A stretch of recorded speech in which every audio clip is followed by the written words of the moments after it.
Let's check out the latest custom cruiser from the folks at Yamaha Motor Canada. Late last fall, Yamaha launched the V Star 950 in an effort to round out its cruiser range, dropping this one smack dab between its 650cc and 1100cc Star-branded siblings. Yamaha calls the V Star 950 a new style classic, and quite frankly, we get it. I mean, everywhere we parked this puppy, folks wandered over to comment on its beefy, stylish good looks. The effect is created thanks in part to a large 16.7-liter teardrop fuel tank, a beefy 41mm fork with its single 320mm disc. Then there's the ultra-low 26 and change seat, the 5-speed tranny with the traditional heel-toe shifter, and an impressive 2-into-1 exhaust system. It all adds up to a pretty nice looking package. But how does it work? Well, thumbing the starter and firing up the 942cc fuel-injected 4-valve per cylinder 60-degree V-twin for us this week is a loyal viewer and Motorcycle Experience Rider Club member, Chris Chappell.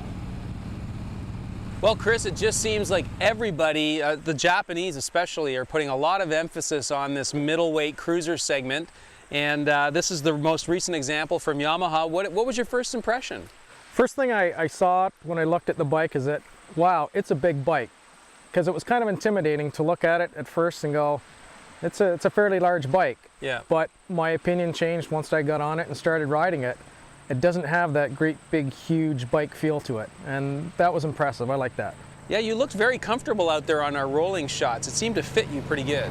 It did. The good thing about this, I think, because it appeals to perhaps an intermediate rider as an entry-level cruiser, it's a very easy bike to ride. It's very comfortable. The seat position is great. The handlebar position I really enjoyed. You know, it makes it a lot nicer bike. V-twin cruisers, it's about the twin. It's about the torque.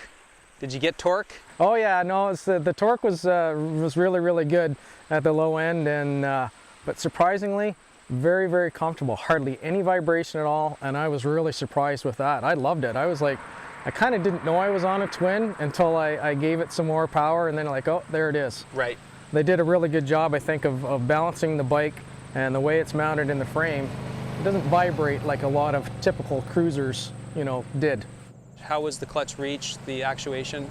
Oh, the reach was fantastic. The actuation, really good. Barely even knew that I was even using the clutch. And you would never get tired riding this bike, even if you had to do a lot of shifting. Yeah. You'd never even know. I think Yamaha's really made an effort to make this bike affordable, and they've tried to keep it at a price point. And one of the reasons I'm going to guess at that, or take a stab at that, is that single disc. How did you find the brakes?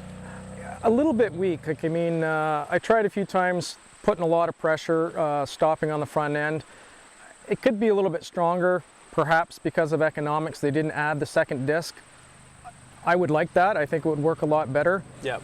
The rear braking was a lot stronger. Like, I mean, just amazing how good the rear brake works. The front end, a little bit weak.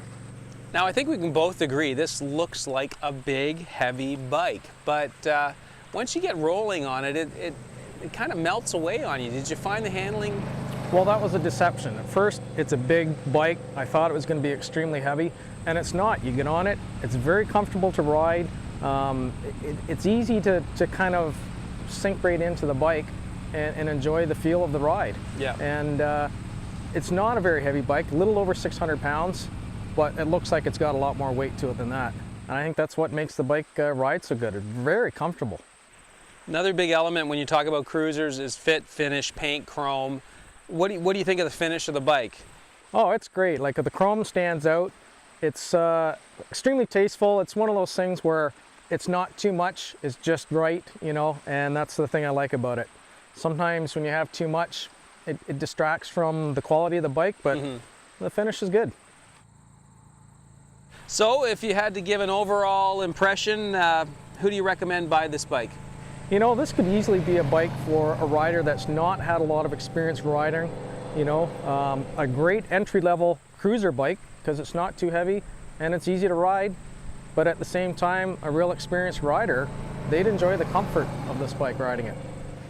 Well, I know you're a sport bike guy. You have to be. You work at a racetrack, but who knows? Maybe there's a cruiser in your future. Well, lots of possibilities. I get older and I want to slow down and maybe take it easy a little bit. This would be a perfect bike just to relax and have nice cruising days. Good job, Chris. Well, thank you. Thank you for coming out today.